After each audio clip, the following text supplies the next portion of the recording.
ఇక YCP legal cell ప్రతినిధులతో మాజీ సీఎం జగన్ సమావేశమయ్యారు. కేసులు ఎదుర్కొంటున్న నాయకులకు న్యాయ సహాయాన్ని అందించేందుకు తీసుకోవాల్సిన చర్యలపై చర్చించారు. చంద్రబాబు పాలనలో కలియుగ రాజకీయాలు చూస్తున్నామని జగన్ అన్నారు. తమకు వ్యతిరేకులని తెలిస్తే చాలు జైళ్లలో వేసేస్తున్నారని మండిపడ్డారు జగన్. నీచమైన సంస్కృతిని మనం చూస్తున్నామన్నారు. ఒక మనిషిని జైల్లో పెట్టడమంటే వారి పరువు ప్రతిష్టలతో ఆడుకోవడమే అన్నారు. తప్పుడు వాంగ్మూలాలు, తప్పుడు సాక్ష్యాలతో నడిపిస్తున్నారని మండిపడ్డారు జగన్. ఆధారాలు, సాక్ష్యాలు లేకుండా తప్పుడు వాంగ్మూలాలు తీసుకుని కుట్రలు చేస్తున్నారన్నారు. రాష్ట్రంలో మొదటిసారి ఇలాంటి పరిస్థితులు చూస్తున్నామని వ్యాఖ్యానించారు జగన్. లా అండ్ ఆర్డర్ పరిస్థితి అయితే మరింత ఘోరంగా తయారైందన్నారు జగన్.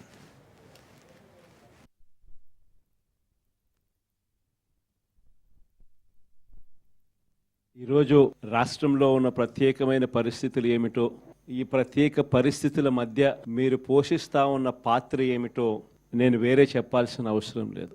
నిజంగా ఈరోజు పార్టీకి అన్ని రకాలుగా ఒక పెద్దన్న పాత్ర ఎవరైనా పోషిస్తా ఉన్నారు అంటే అది న్యాయవాదులే అని చెప్పాలి. అడగకపోతే అమ్మైనా అన్నం పెట్టదన్నట్టుగా, కోరకపోతే దేవుడైనా కూడా వరం ఇవ్వడు అన్నట్టుగా, పిటిషన్ వేయకపోతే న్యాయస్థానంలో మీరు నిలబడకపోతే న్యాయం కూడా దక్కే పరిస్థితి కూడా ఉండదు. కలియుగం అన్నది ఏమిటి అన్నది ఈ చంద్రబాబు నాయుడు గారి పరిపాలన చూస్తే ఈ 14 నెలల్లో ఓహో ఇదేనా కలియుగము అని చెప్పి అనిపించే పరిస్థితి ఎవరికైనా కూడా అనిపిస్తుంది.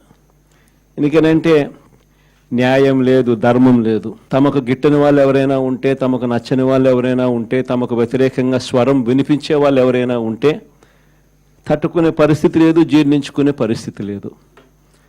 ఎలాగైనా తీసుకొని పోయి వాళ్ళని జైల్లో వేయాలి, ఎలాగైనా తీసుకొని పోయి వాళ్ళని చిత్రహింసలు పెట్టాలి, ఎలాగైనా కూడా వాళ్ళ పరువును తీయాలి అనే ఒక నీచమైన సంస్కృతి ఈరోజు మనం చూస్తూ ఉన్నాం. ఒక మనిషిని జైల్లో పెట్టడము అని అంటే తన పరువును, తన ప్రతిష్టలతో ఆడుకోవడం. అవన్నీ తెలిసి కూడా ఏ తప్పు చేయకపోయినా కూడా బురద వేసి తప్పు చేశాడు అని చెప్పి దానికోసం దొంగ సాక్ష్యాలను క్రియేట్ చేసి కేవలం వీళ్ళు పెట్టే ప్రలోభాలు, వీళ్ళు పెట్టే భయం తప్ప వేరే బేసి లేదు, వేరే సాక్ష్యము లేదు. ఇలాంటి పరిస్థితుల మధ్య న్యాయం జరగడానికి కోసం బాధితుల తరపున గట్టిగా నిలబడి వాళ్ళ స్వరం వినిపించే కార్యక్రమం ఎక్కడైనా చేయాల్సిన పరిస్థితి ఏదైనా ఉంది అని అంటే అది ఇంకా మన భుజస్కంధాల మీద ఇంకా బాధ్యత ఎక్కువైంది.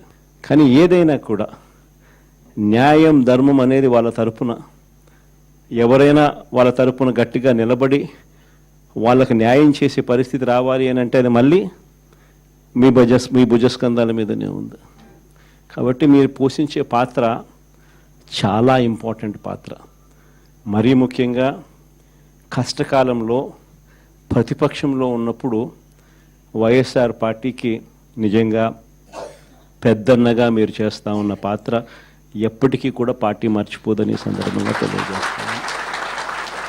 ఎవరికి కూడా ఊహించని విధంగా కూడా, ఇంతకుముందు గతంలో ఎప్పుడు జరగని విధంగా కూడా లీగల్ కమ్యూనిటీకి మరీ ముఖ్యంగా ఫస్ట్ టైం లా కంప్లీట్ చేసుకొని తమ కాళ్ళ మీద తాము నిలబడడానికి సిద్ధంగా ఉన్న యంగ్స్టర్స్కు, యంగ్ లాయర్స్కు ప్రభుత్వం అప్పట్లో క్రమం తప్పకుండా సహాయ సహకారాలు అందిస్తూ లా నేస్తం పేరిట అండగా నిలిచిన చరిత్ర కూడా ఇంతకుముందు ఎప్పుడు జరగల.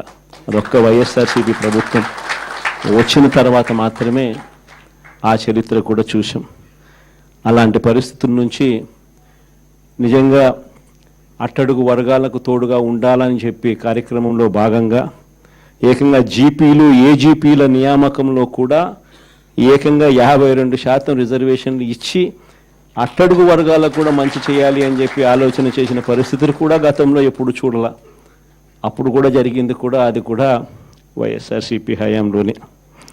న్యాయవాదులకు సంక్షేమ నిధి కోసం 100 కోట్ల రూపాయలు వాళ్ళకు కేటాయింపులు చేసి అందులో 25 కోట్ల రూపాయలు ఖర్చు కూడా ఎప్పుడైనా జరిగింది అని అంటే అది కూడా వైఎస్ఆర్సీపీ ప్రభుత్వ హయాంలోనే. న్యాయవాదుల సంక్షేమ నిధికి కాకుండా ఇన్సూరెన్స్ పథకానికి కూడా 1/3 వంతు వాటాను కూడా ప్రభుత్వమే చెల్లించిన పరిస్థితులు కూడా ఎప్పుడైనా ఉన్నాయి అని అంటే అది కూడా వైఎస్ఆర్సీపీ ప్రభుత్వంలో.